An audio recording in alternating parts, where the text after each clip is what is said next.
G'day folks, there's the big fella here. It's a day that we have a full moon, but it's really hot out here. It's about almost 5 p.m. and it's still about 36 degrees. The air is just really, it's just heat that's being trapped in this cover of cloud and thick haze. If you look around, you can actually see. Let me turn this around here a bit. This is actually a clear day, mostly clear anyway. Now that sky should be blue, alright? Now that you can see where the cloud is and you can see where the sky usually would be blue. Now, if it weren't burning with all these fires that are around, and you didn't always have this haze, the sky would be blue, but right now it's grey. It's really unusual. There was a plane that just went past there a bit earlier on. You could actually see him flying through the haze. It's a mixture of cloud and haze through that. I was looking for a decent place to get some zoom footage of a full moonrise. There's a few decent places around Sydney that are considered pretty good for going and capturing moonrise photography. But I think the one that I was going to go for was the top of the list was Bronte, and Bronte has a lookout. I'm just not really aware of if it's got a place that's actually friendly for car parking or not. So I guess we'll find out. By the time we get out there, it'll be just after peak hour. And it's probably going to be about maybe 6:30. When the moon actually starts to rise. So being a full moon and the day of the full moon today, it probably should be fairly big on the horizon. With all this haze and cloud about, I'm just hoping the view's not too spoiled. So I guess we'll find out. Now this is out the front of the house and you can see it's actually fairly windy, fairly blustery. And I might need to speak a little bit closer to the microphone so you can actually hear me when the wind comes past. No doubt that I probably should have the external mic on with the dead cat to try and buffet the wind noise, but anyway, we'll have a look. Just going to zoom that in a little bit. Now it should be a fairly clear view out there, just to the right of that power pole. You should see out there fairly well, but as you can see, there's a lot of haze.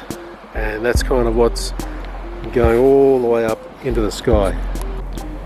Now this is Bronte. It's about as far east as you can get on the eastern suburbs of Sydney, and this is one of the many lookouts that you'll find out to the Pacific Ocean.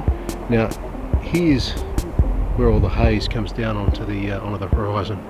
You can see out there, just on the point, just on the rocks out there, you can see that the visibility drops quite a bit as we go all the way around.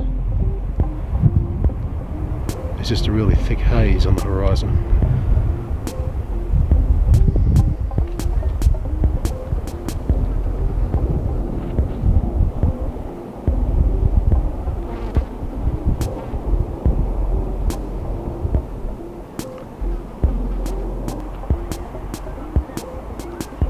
That sun is really struggling to get through that haze.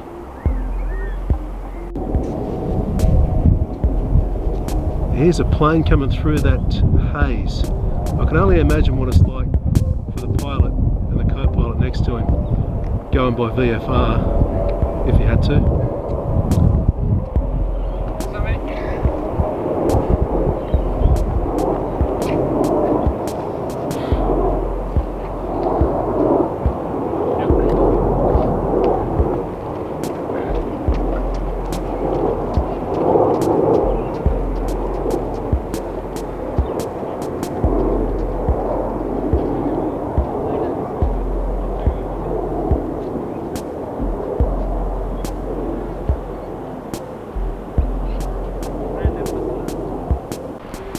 Alright, so it's just after 6:30 p.m.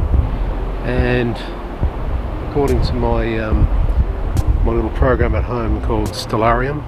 Pretty accurate astronomy type of software. It should be the moon pretty much on the rise on that horizon right there. As you can see, there's not much to look at.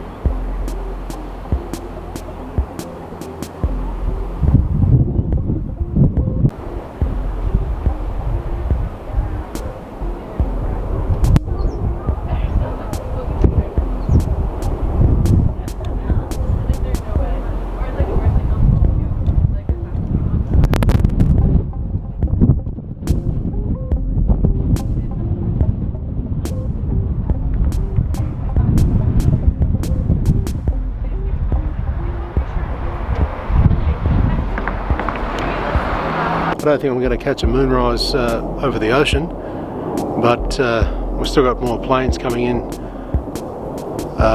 towards Kingsford Smith. I think that's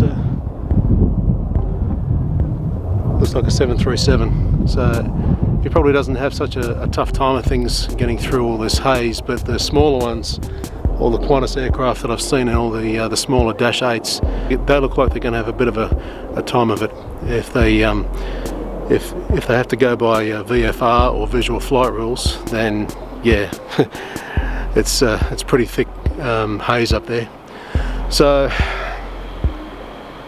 behind me right now is supposed to be a moonrise, and it looks like the haze is just a little bit too thick.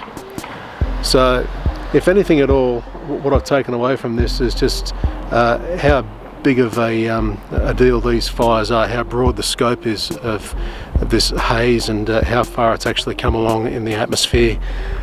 Even though the fires are well, pretty far away from here, more like on the mid and far north coasts and up to Queensland, there's still a threat of fires that are around the greater Sydney area, but there's no real urgent threat.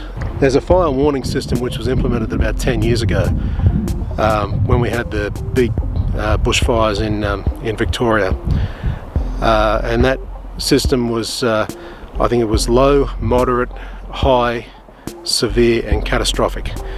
And this is the first time, I think, since that system was implemented, that the catastrophic category has actually come into effect. I was listening to the radio on the way out here. Some of the fireys that were talking, they were saying that they've been in there about 30-40 years, and they said they've never seen fires anything like this. This is about as bad as it gets, is what they said. So yeah, I think it's about it for now. I'm going to head on back home. If you like what you see, subscribe and drop us a like. Helps me out, really does. If you feel like you want to, drop a comment, and yeah, I'm sure there's plenty to be said about the state of these fires around New South Wales. I mean, they're pretty bloody bad. I'm not sure if they've made international news yet or not, but they probably should have. Alright, till next time guys, BigFella signing out. Have a good one. Well guys, I kid you not, I'd only just finished packing up all my stuff, and then this, well, 2 minutes later, the southerly buster comes through. Now, for those who aren't in Australia, southerly buster is basically a southerly change that comes up from the Antarctic and basically clears away all the northerly winds that bring about all the hot air. And it's basically known as just the cool change that we all look forward to on after a rather hot day. So this is it. But I kid you not, after a matter of 2 minutes after I finish packing all my stuff away, this big breeze comes up and the air's dropped about maybe 15 degrees cooler. That's how big of an effect we got.